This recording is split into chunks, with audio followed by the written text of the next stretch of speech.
Hello, my little rays of sunshine. And so, I don't know how many of you guys will be listening to this, so I might just be talking to myself. But if any of you are, I just want to say how much you are loved and how much Mrs. Mulliner and I have loved teaching you in year two. You have been a dream, and we've had to have you. We've got to have you for 2 whole years. So thank you for everything. You are brilliant. Let's do our last bit of home learning together before you can enjoy the summer and enjoy being at home without needing to think about school. That will be glorious, won't it, for you all? Okay, so I want a little reflection of the Carrot Club. So what type of club was Carrot? Actually, I'm answering your questions. Sorry, guys. I'd like you to read the questions. Read the questions, think of your sentence stem answers, and then answer the questions. Please pause me now. So what type of club was Carrot Club at the start of the story? At the start of the story, Carrot Club was a fun club only for carrots. Who found out about Carrot Club? Sally Sprout. Oh, Spout, I've put there. Sally Sprout found out about Carrot Club late one night when she heard the carrots rustling around. Number 3, which vegetable managed to get into Carrot Club? What was her name? The vegetable who got into Carrot Club was Polly Parsnip. Number 4, what did the name of Carrot Club change to? And the name of Carrot Club changed to Veggie Club. And number 5, who could go to Carrot Club by the end of the story? Any vegetable or fruit could go to Veggie Club now. So clue number 4, filling the missing number. Take the last number of each row and colour in the clue box below with a matching number. The remaining box will tell you the colour of the beetroot burglar. So have a little look. You've got to count in steps of 2 in the first one. What number do you end up in the end box? And the colour codes at the bottom tells you what colour you need to colour in the box. Counting steps of 3 in the next one, counting steps of 5 in the next one, and 10 on the next one. So the answers will tell you your colours. So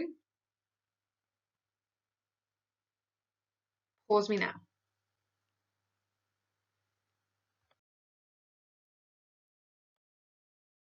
So you can see we've counted in steps of 2, and so the first one is 10, the second is 15, the third is 45, and the fourth is 80. So the beetroot burglar is black, and so the beetroot burglar is Tommy Brock, the badger, the little tinker.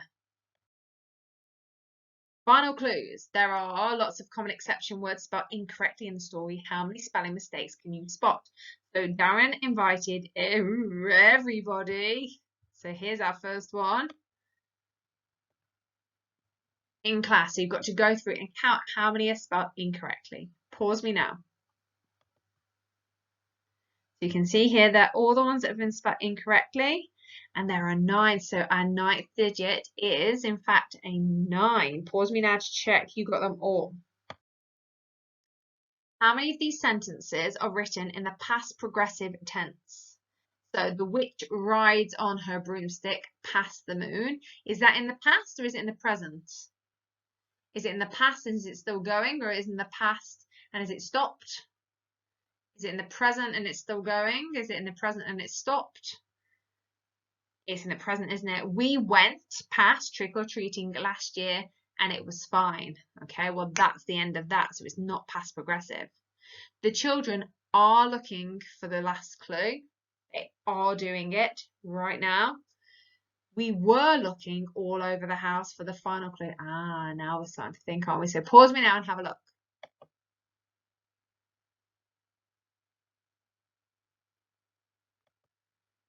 So you can see that there are 2, and we found the first one together. The children. No, not the children. Where was it? We were looking all over the house for the final clue, and we were looking. Okay, they put the same. And the clue was hiding inside a dusty shed. So the last one is 2. So we can get out. We can get out. Woo, we did. Okay, so I would like you to have a little look at your adventure job advertisement from yesterday. Use this tick list to check off, have you got all those things? Does anything else need adding to it? And if you're thinking about it, thinking, yeah, I want to add something extra, today you are going to be writing up your adventure job advertisement into best, thinking about your spellings, thinking about the presentation, thinking about maybe you want some bubble writing to make it really appealing to somebody. You're going to be writing up invest and adding any edits that you want to based on the list on the right hand side there. Have you missed anything off? And any spelling mistakes. So have a little look through now and let's make sure that we get your spellings bob on as well. So between the checklist and your spellings, let's make your adventurer advertisement the best that it can be. Good job, guys. Now, our connected curriculum, I'm going to give you some of the Britain millions. I want to call them millenniums again. Millions. The Britain millions ideas. And then I'm going to give you a few extra ideas as well. So if you've done them or you're thinking, I'd like something different to do, hopefully there's going to be something in here for you guys. We need to be looking at weather. Oh, disappeared. We need to be looking at weather. So I thought it might be interesting to have a little look through these slides on weather and some activities that we might be able to do. So I'd like you to have a think about what the word weather means, what different types of weather there are, what is the weather like today, and how do you know? What are your clues like in guided reading, looking for the clues? What are the clues? So the weather, what kind of weather is it? How will you find out about what the weather will be like tomorrow? So pause me now to have a think or a discussion about those questions. So the different weather, we have sunny, windy, rainy, we have sunny intervals, thunderstorms, and weather forecasts. So I thought it might be exciting if you pretended to be a weatherman or a weatherwoman, and you can talk us through what today is. So when they go to the weather, they go, thanks, Jane. Thanks for handing over to me there, Jane. Now, I'd like to talk to you about the weather. So today we can see that it's a very sunny day, and we know that it's a very sunny day because the sky is blue, there are no clouds in sight, and it's very warm. The temperature is high today. So I want you to go through, so decide what kind of day you're going to be reporting on. You could pretend to be in a blizzard. It could be the coldest, most wintry day you've ever experienced. It doesn't actually have to be what day it is today. And you're going to do a presentation as the weatherman or the weatherwoman in the studio, being handed over by Jane or whoever you want. I want you to do some reenactments of what it would be like to be a weather person, please. I've just had a mare. I don't know if you've got what I've just done or whether it's been re-recorded over. I don't know, but I've tried to highlight and click and it hasn't worked. So I'm going to start. I don't know. So if we start with branches snapping in the wind, which one of these looks like it is the picture for that would make a branch snap in the wind? Rain, really heavy rain might. Wind, snow, really heavy snow might as well. Sunny and cloudy. But let's have a look at these other pictures and see about these. So pause me now, because I might not have told you to do this already. Pause me now and have a look which three matches. So you need one from the top, one for the middle, one for the bottom. How are you going to match them up? Pause on that. Pause me now. I'm going to mare on this slide, guys. So you could be saying, well, rain could snap the branch. You're right, and snow could. But which one of these top pictures, if we pick snow, which one do you think it's going to be? It's going to be this one, isn't it? And this one goes with the snow. Which image do you think at the bottom represents the snow? And if you're not sure, work backwards. Which one do you know for sure? We know that's fog, don't we, for sure? F-O-G, fog. Which one do you think is going to be snow? Which one looks like it's like this one, I reckon? Yeah, all greens, all the greens. So then the rain, we said rain could have broke the branches. Is it going to be pink? No. No. Which picture at the top is going to go with the rain? Is it going to be the car fog lights, the sun cream, or the umbrella, of course? And then which one of these at the bottom? Which one at the bottom? It's the center one, isn't it? So which one of these has made the tree branches snap? Windy, sunny and cloudy, or fog? Wind, yes. Shall we have a look? Which one do you think is the wind on the bottom here? Well, this one says fog, doesn't it? This one on the far left-hand side, what's that going to be? You can see the little sun behind the cloud. This one is the wind symbol, so they're all our pinks. So then let's go to the car fog lights. Which picture shows fog? Yeah, it's a misty, magical cloud, isn't it? A fog-like cloud. And then this one says fog, that's easy. And then the last three, let's check we've done it right. Our sun cream, when it's a sunny and cloudy day, and there you can see the sun behind the cloud. Good job, guys.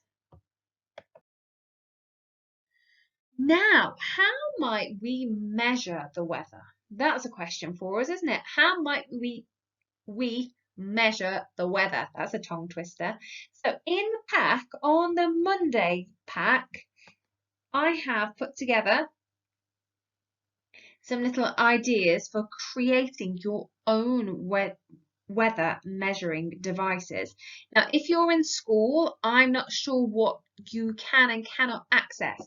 I'm hoping a little cup and maybe some twigs. I was thinking maybe you might be able to use twigs from the wild area, from the forest area, to put all that together. I was hoping maybe you might be able to make a wind measure at least. Maybe if you're at home, you might be able to make a water measure. I know Mrs. Mullen has set that as one of your challenges. We did see a couple. If you've already done that, you obviously don't need to do it again because you'll have one in the garden. But if you can show me some of your results, because we've had some fierce rain, haven't we? So in the work pack on the Monday, there are some ideas of how you can do this. You can spread it out. You don't need to do it today. They're just some ideas. Now, this video is problematic. I can't download it. So I've got an image here, but I can't download it to my computer to upload it so that it just magically works for you guys. So what I have done is I've made a copy at the top of the BBC bite-sized clip. It's Z9G87TY. If you type in that into the top of the Google, then it will come up. Or you can just Google making weekly weather recordings and that video will come up and you can have a little peek at that video and give you some more information about weather stations. And this is what they would look like. Now, the thermometer, we can't make thermometers, but if you're in school, there might be a thermometer that you're able to put outside. We had one in our classroom for a little while, didn't we? That's how your rain gauge will look if you're at home or if you're able to create that. And then that majestic beast is what the wind direction. You're going to have a little think of, find out of where north, south, east, and west is, aren't you? Maybe you need some grown-ups to help you do that if you don't have a compass. Phones have compasses, so you'll be able to find that information out by using your phone. And then I have included in the work booklet a weather report. Now, you don't need to download that weather report to be able to write a weather report. You can have a look on the screen right now. Actually, I'm going to put a bigger one on. I'll add an extra screen in after this one to do a bigger one so that you can get an idea of what it is that we need to look at. I'll do that now. Here I've blown up the sheet a little bit, so if you are at home or if you're in school, and it's tricky getting everything printed out, isn't it? So you can create your own weather report replicating this. So you can put a date and a season at the top, and then you can put what the weather is like today. You can draw an image. Today it has been, it is spelt. So there's some words underneath that you can use to include that, and then you can create yourself a little weather chart. And every day when you come into school or when you wake up in the morning or before you go to bed in the evening, you can create your own little weather chart, and we can keep a tab of what the weather's like. Now, you might not be able to do the temperature, you might not be able to do the rainfall, you might not, whichever it is that you have made and created to be able to record, then you can fill that in. You can also talk about, you can do the little symbols if you wanted to. So on the Monday workbook, there's the little symbols that you can use. So you can make it and add to it however you want. But it would be lovely to be able to see a weather chart where I can see a real clear picture of what the weather has been like. So the little weather report that we did at the beginning of this, I wonder how much more information we've got and that we feel like we've learnt about being a weather reporter. I wonder if we can do a week's weather report. So have a look at your little table of results that you've been keeping, and you can do a reflective. This week, the weather has been, and you can take us through each day and talk to us about the different things that you know and that you've recorded about each day's weather. I would love to see some videos. I'd love to see your charts. However you do it, I would love to see your weather reports for a week. And then the next few slides are the slides that we had before on the CC stuff. I know you've started to work your way through some of these, but I know there's still some activities that some of you haven't worked your way through yet. So I thought, you know what, I'm just going to keep all this together, and then it's a pick and choose what it is that you'd like to do, isn't it? So here is the time capsule, where you can create a news report about your experience of lockdown. You could do a diary entry. You could also do a diary entry if you're in school now. If I know things are changing all the time, so you might have a different diary that you could write in now. These are some little things that we talked about. Now more and more of you are coming back into school, so this might not be as appropriate, but still some of you are at home, so you might like to do this. This is the pen pal option, which I thought was a fabulous idea. You could really make somebody's heart sing, couldn't you, with this one?